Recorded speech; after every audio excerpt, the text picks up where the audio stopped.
Good day everyone, I am JDM Cacho from FSM 23 and I'm going to report Dale's Cone of Experiences. What is the cone of experience? First introduced in Dale's 1946 book, Audiovisual Methods in Teaching.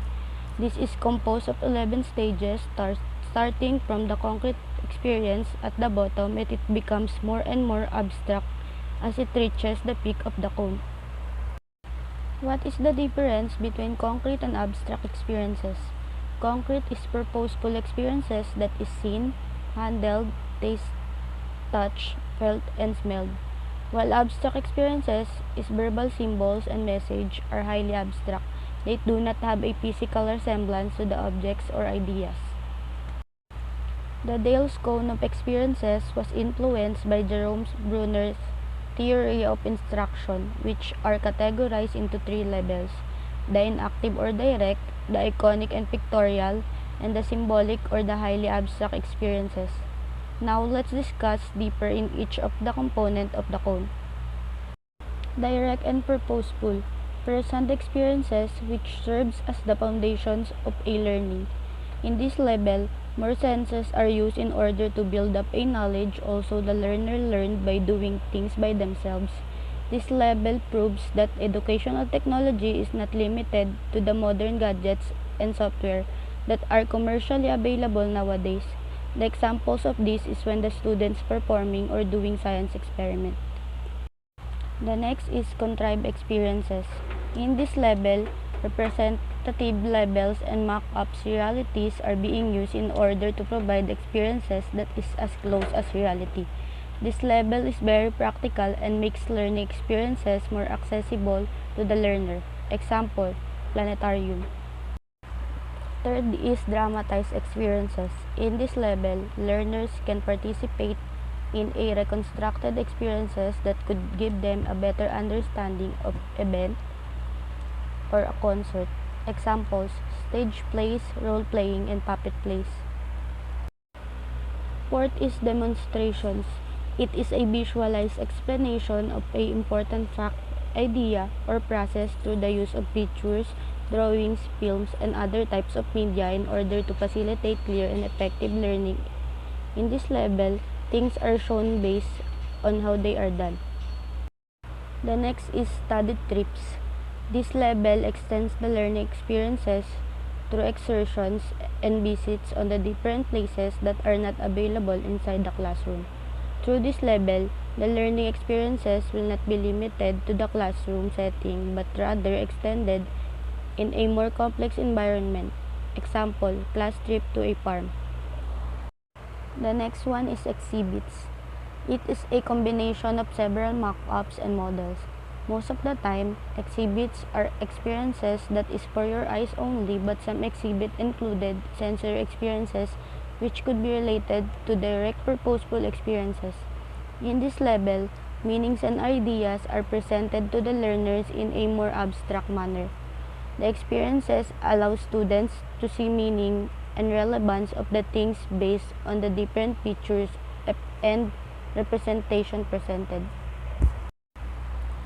The next is educational televisions and motion pictures.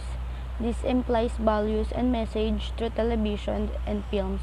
The learners can recreate events with simplistic drama and can edit an event that create clearer understanding than if experience event firsthand. Examples, TV Discovery Channel and motion picture.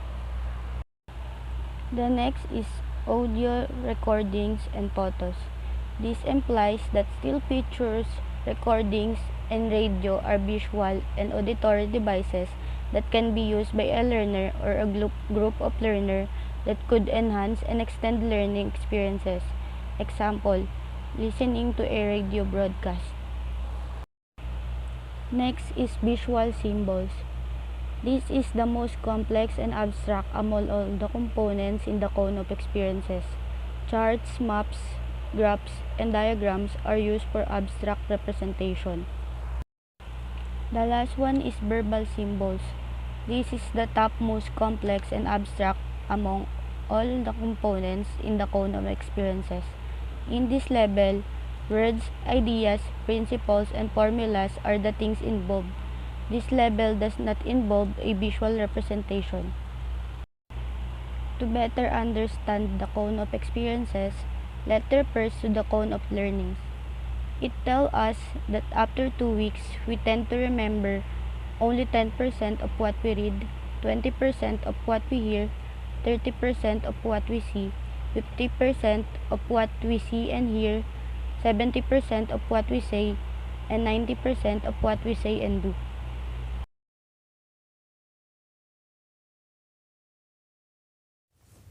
Good day, everyone. My name is Alexandra May Epil. I am to discuss the Dale's Band of Experience.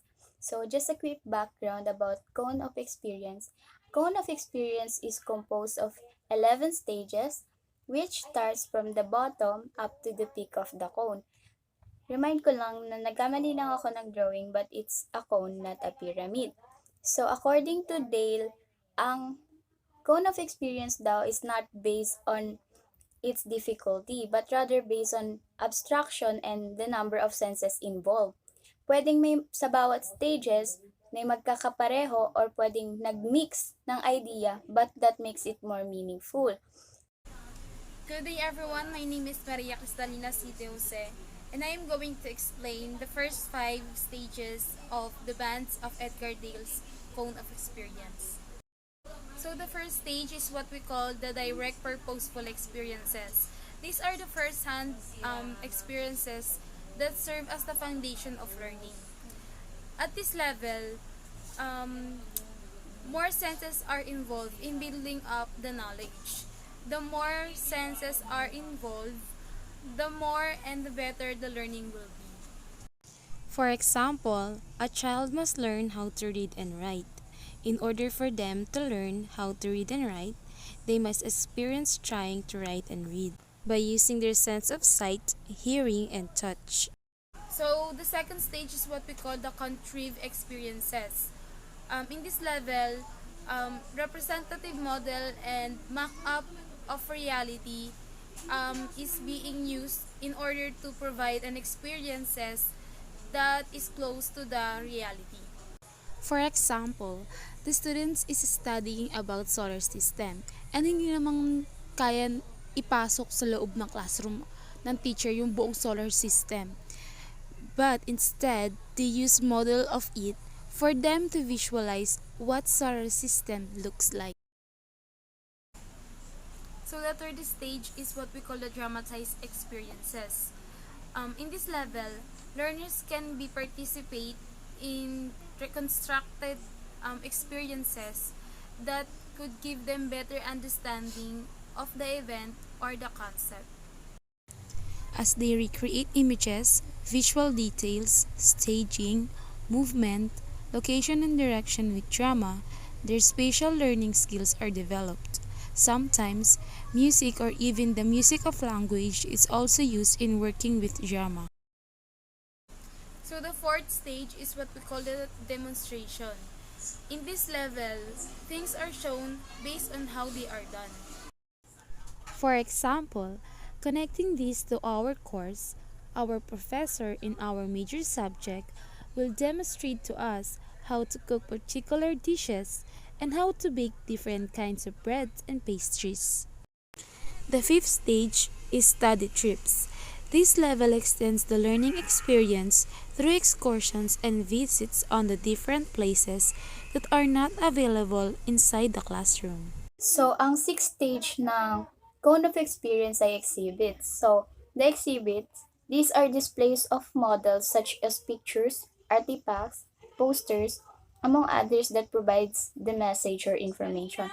Alam naman natin na ang exhibit is a public display of an item or an art na pwedeng i-auction at ibenta sa mga tao, which is may mga meaning behind that. So, it allows the learner na makita ng mata niya kapag pumunta siya sa isang exhibit, magkakaroon siya ng thinking na this painting or poster has something to do with me kasi parang na-catch niya yung attention mo. So, may matututunan ka kasi may mga message kang malalaman behind the posters, artifacts, paintings, at many more. What makes it more meaningful is that it allows the learner na makita yung kahalagahan at kaugnayan ng mga bagay batay sa iba't ibang representasyong ipinakita. So the seventh stage of cone of experience is television and motion pictures. Pero yung eighth stage kasi is also connected to that. So pagsasamahin ko na lang, yung eighth stage is still pictures, recording, and radio. Ito yung karanasan na nakikita ng mga mata natin, naririnig ng mga tenga natin. May mga learners kasi na kesa magsulat ng mga salita, mas prepare nila yung nakikita ng mata nila at na-visualize ng utak nila.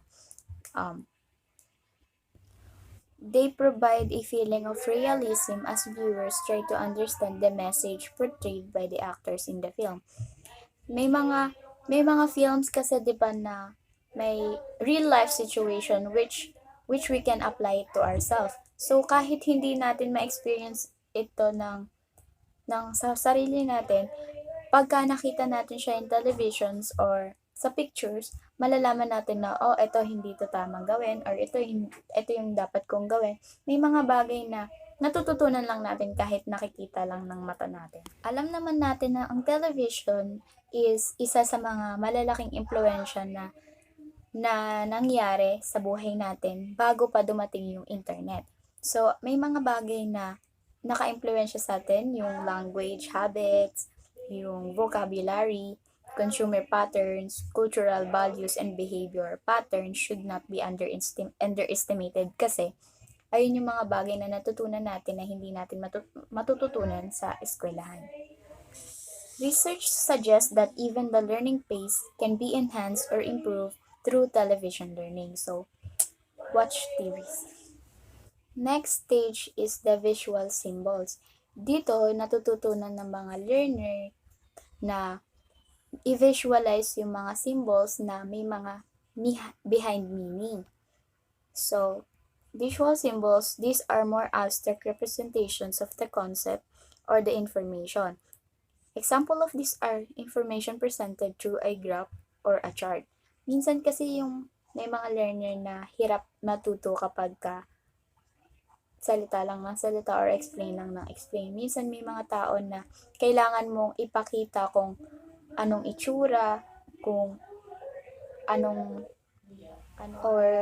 yung nire-represent ng image na yon. So, visual symbol may be a picture or shape that has particular meaning or represents a particular process or idea. Something visible that by association or convention represents something else that is invisible. May mga bagay na hindi natin natututunan kapag sinasabi lang natin kasi hindi naman natin kaya i-describe yung isang bagay or yung shape or even pictures ng isang salitaan lang. So, may mga bagay na kailangan nating ipakita mismo sa mga mata ng mga learners para mas maintindihan nila at mas matutunan nila. So, the last stage of cone of experience is the verbal symbols. Verbal symbols are words, sentences, sounds, or other utterance that are said aloud in order to convey some meaning. The verbal symbol may be a word, an idea, concept, a scientific principle, formula, a philosophical aphorism, or any other representation of experience that has been classified in some verbal symbolism. In addition, Brunner's three-tiered model of learning points out 3 distinct steps na pwede nating matutunan daw sa pagkuha ng knowledge. 1. Enactive. Ito yung series of actions na ginagawa mo para matuto ka. You put efforts so that you will learn. Halimbawa, gustong-gusto mong pumasa pero hindi ka nagre-review or hindi ka man lang nakikinig sa explanations ng teachers mo. How can you learn if you don't do that? Second, iconic.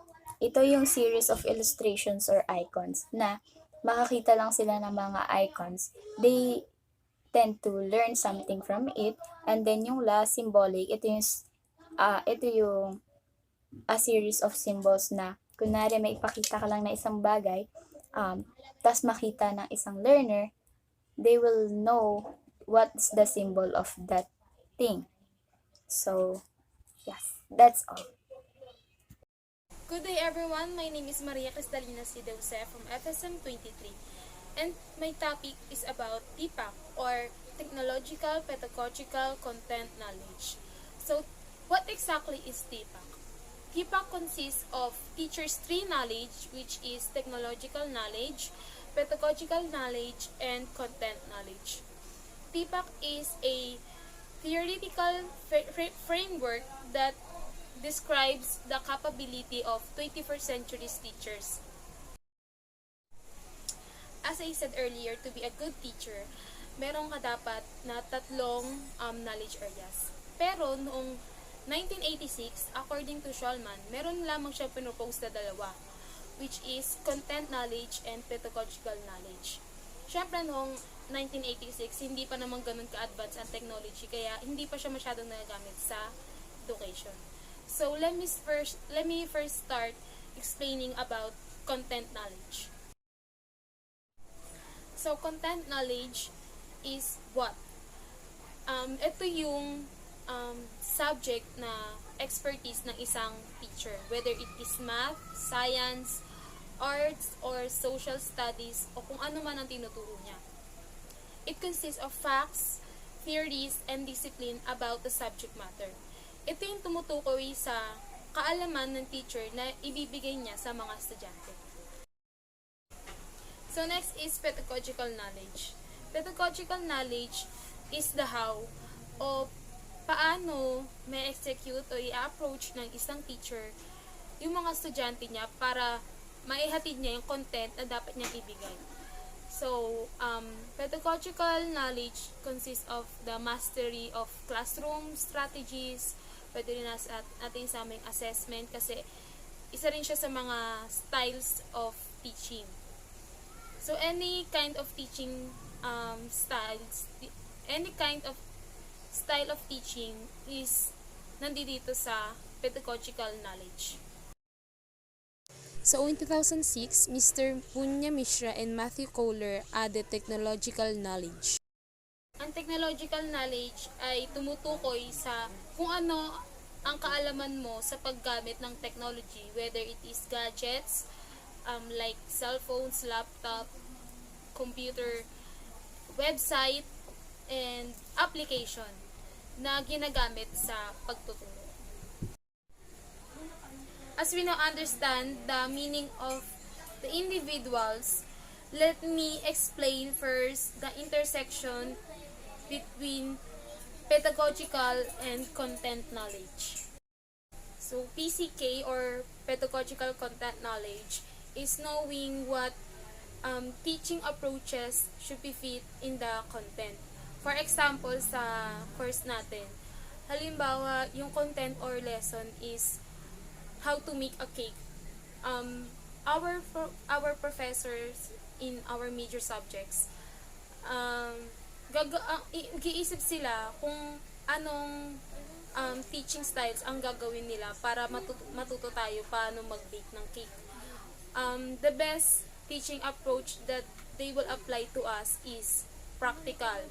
First, ipapakita muna nila kung paano gawin, what ingredients ang mga kailangan gamitin, and then after that we will bake our own cake, and then they will assess it kung tama ba ang pagkakagawa, kung sakto ba yung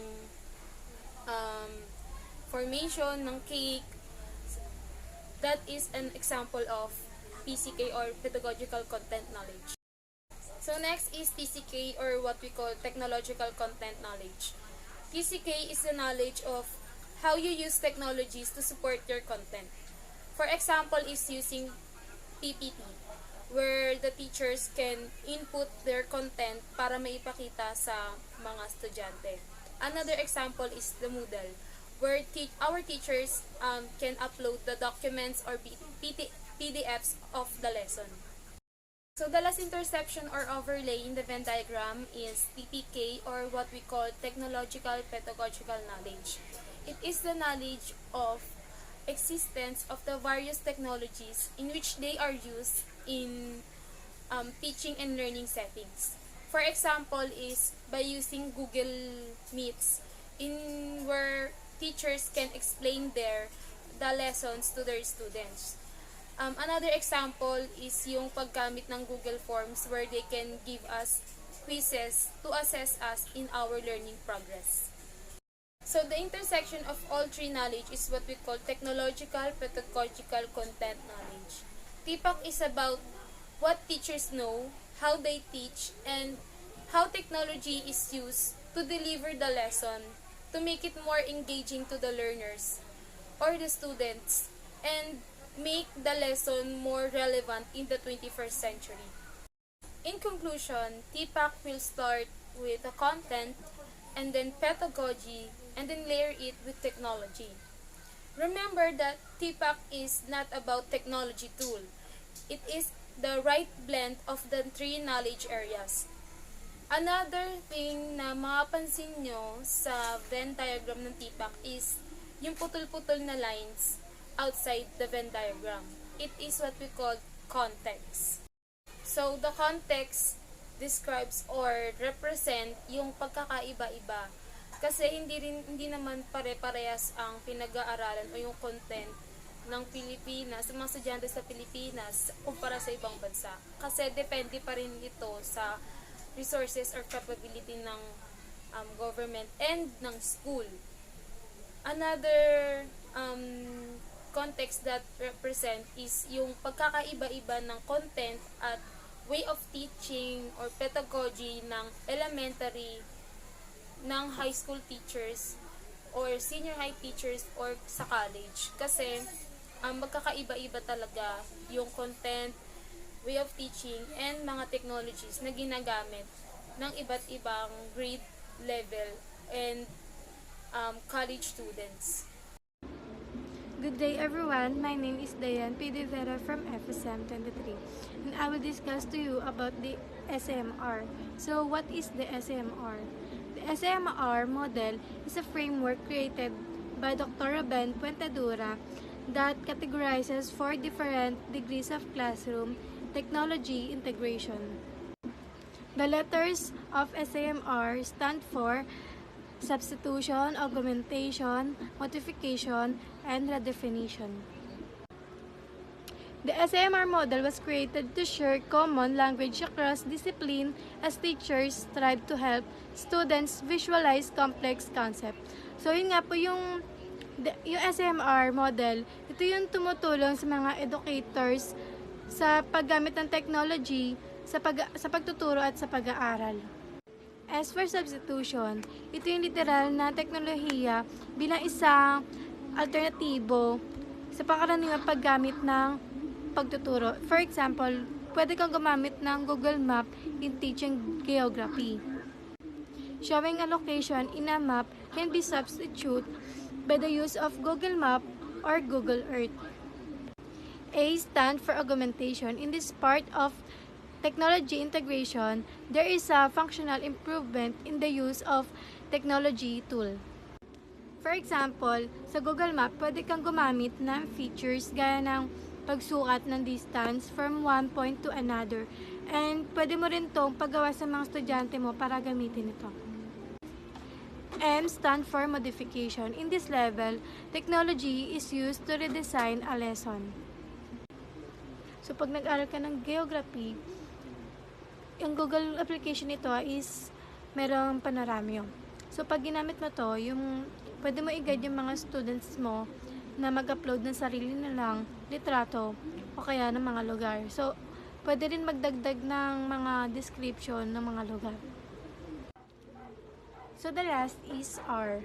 R stands for definition. Represents the idea of creating something from regular item. Sa paggamit ng teknolohiya na ito, nagkakaroon ng bagong konsepto na hindi pa nagawa dati. Dinescribe ito ni Dr. Puentedura bilang isang transformation of learning. So, ang mga students binigyan ng opportunity para mag-create ng output base sa kanilang kaalaman or natutunan nila sa paggamit ng technology tool or application. So, with the ready pictures uploaded in Panoramio, yung mga estudyante pwedeng gumawa ng script sa pag-guide ng tour using available materials and Google Earth. And pwede rin itong arrange para i-share sa internet. So, bilang isang teacher, i-review ko muna yung mga gawa nila bago ko ipa-upload sa mga estudyante ko. Hi everyone, my name is Shelly Spidillion. My topic is all about Bloom's digital taxonomy. In 1956, Benjamin Bloom, an educational psychologist working at the University of Chicago, developed his taxonomy of educational objectives. Taxonomy of educational objectives developed by Benjamin Bloom. Benjamin Bloom, Educational Working, University of Chicago, psychologist. Figure number 4, a comparison between the original and the revised in Bloom taxonomy. This picture is Bloom's original taxonomy and the arranged in increasing order, from lower order to higher order, from knowledge to evaluation. This infers that there is continuum from lower order thinking skills to higher order thinking skills. They are arranged in increasing order from lower order to higher order. This picture is Bloom's revised taxonomy. Is reversed by former students by Bloom, Lorraine Anderson, and David Cartwell. K to this is the use of verbs rather than nouns for each of the categories and a arrangement of the sequence within the taxonomy. SAMR model. The substitution, augmentation, modification, redefinition model is the method of seeing how technology might impact teaching and learning. It also shows a continuum that educators using technology can follow as they process. They through teaching and learning using technology. Figure number 5 is an infographic that shows the relation of SAMR and Bloom's revised taxonomy. Figure number 5, SAMR model in relation to Bloom's revised taxonomy. Educator design a task that has significant impact on students' outcomes. Creating, evaluating related to redefinition. Teach allow from the creation of new tasks previously inconceivable. Evaluating, analyzing, applying related to modification. Teach allow from significant task redesign. Applying, understanding related to augmentation. Teach acts as direct tool, substitute with functional improvement. Remembering related to substitution. Teach acts as a direct tool, substitute with no functional change. Figure number 6, iPad apps supporting Bloom's revised taxonomy. iPad apps to support Bloom's revised taxonomy in remembering, listening, relating, restarting, matching, finding, recognizing, naming, choosing, showing. iPad apps to support Bloom's revised taxonomy in understanding, showing, reviewing, inferring, outlining, paraphrasing, extending, interpreting, organizing, discussing, categorizing, annotating, tweeting, blogging, subscribing, explaining. iPad apps to support Bloom's revised taxonomy in applying, practicing, solving, generalizing, interpreting, developing, operating, planning, implementing, choosing, interviewing, simulating, demonstrating, presenting, editing, illustrating. iPad apps to support Bloom's revised taxonomy in analyzing, discovering, simplifying, differentiating, researching, classifying, experimenting, dividing, discussing, investigating, outlining, structuring, organizing, surveying, demonstrating, matching. iPad apps to support Bloom's revised taxonomy in evaluating, assessing, debating, validating, prioritizing, justifying, monitoring, rating, correcting, selecting, monitoring, conferencing, networking, posting, collaborating, critiquing.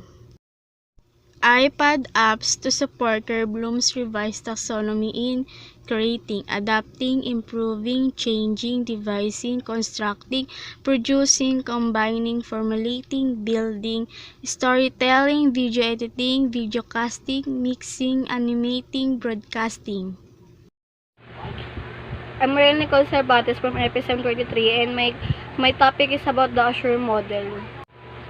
The Azure model was developed by Heinrich and Molenda in 1999. The Azure model is to guide the teachers sa paggawa ng mga instructional flow and para mas malaman nila kung ano yung mga appropriate na technology and media sa paggamit nito. And ano yung mga maaari or mga pwede or mas effective na technology and media na gagamitin sa pagtuturo. Also, the Azure model was composed of 6 essential steps. They are A for analyze learners, S for state objectives, S also for select methods, media, and materials, U for utilize method, media, and materials, R for require learner participation, and E for evaluate student performance. For the analyzed learner, as the learner is the center of the instructional process, kailangan alamin mo kung ano yung mga interest ng mga bata, yung age nila, yung background nila, or yung mga cultural diversity nila para mas malaman mo kung paano way o yung mga ano yung gagamitin mo para sa pagtuturo nila. Kasi hindi naman pwede na basta-basta ka lang magturo na hindi mo alam kung ano yung mga interest nila, kung ano yung mga edad nila. Parang, for example, kapag nagturo ka ba sa high school, yun din ba yung pwede mong ipangturo sa mga kindergarten? Syempre hindi. Depende yun sa age nila and sa interest nila.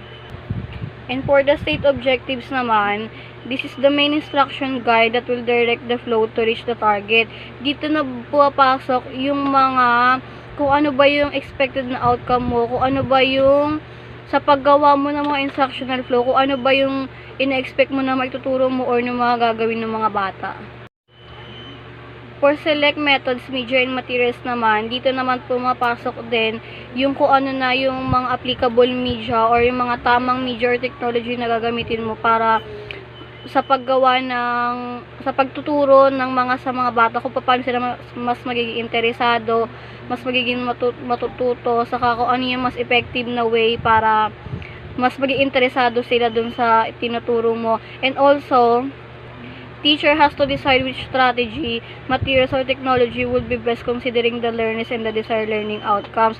Sabi nga kanina, kung ano yung strategy na mas papasok dun sa mga interest ng mga bata para mas madali lang nilang matutunan or mas maging focus sila dun sa mga lesson or tinuturo ng teacher. For utilized methods, media, and materials naman, di ba sa una, sa select methods, para nakapag-select ka na ng mga applicable na media or technology or mga strategy na gagamitin mo. Dito naman sa utilized media is kailangan mong i-make sure na nagagamit ng tama or talaga applicable talaga yung mga nagamit mo or gumagana ba talaga siya sa mga estudyante. Like for example, meron kang one technology na ginamit and hindi naman siya available sa mga ibang estudyante or parang hindi naman interesado yung mga bata dun sa ginagamit natin halfway dun sa pagtuturo. Then kailangan nating magkaroon ng mga changes about dun and or improve them.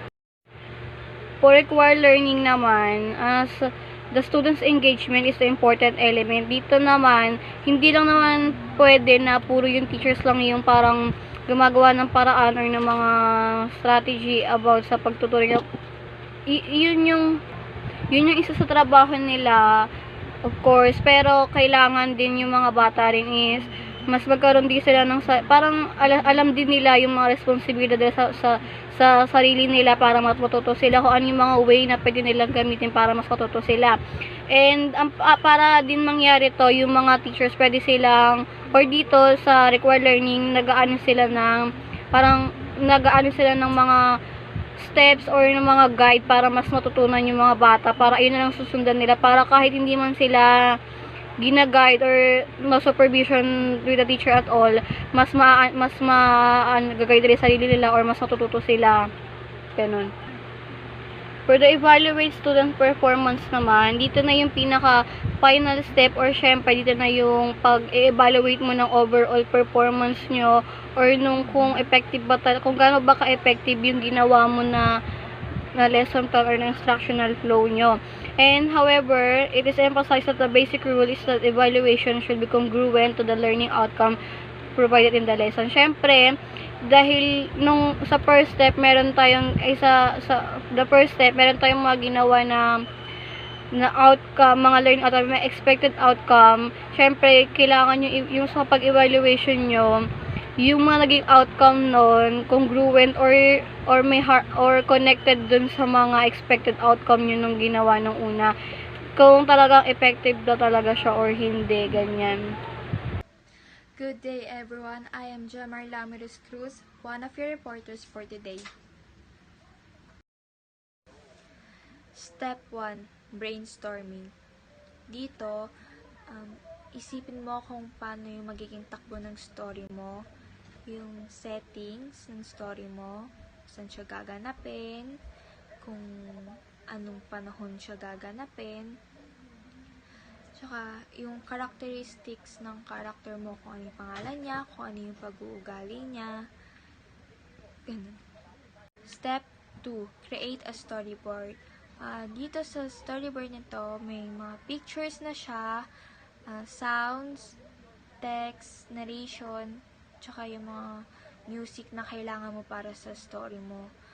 Yung storyboard, yung itsura niya is parang comics.